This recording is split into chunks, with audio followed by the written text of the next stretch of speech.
کامیابی کا راز کیا ہے اور اصل کامیابی کا راز کیا ہے۔ بچوں کو بالغ ہو کر احساس ہوتا ہے کہ اصل کامیابی کھلونے جمع کرنا نہیں بلکہ تعلیمی میدان میں آگے بڑھنا ہے۔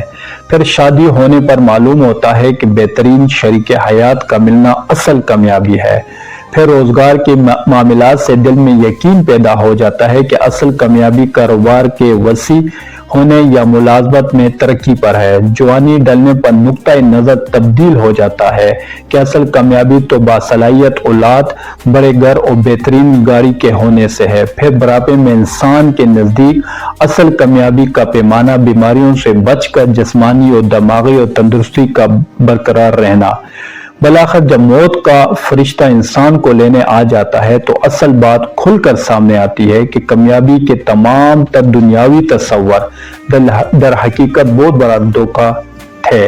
اصل کامیابی تو اللہ پاک کے احکامات اور نبی کریم صلی اللہ علیہ وآلہ وسلم کے مبارک اعمال میں تھی، جس کے لیے کبھی وقت ہی نہیں مل سکا تھا۔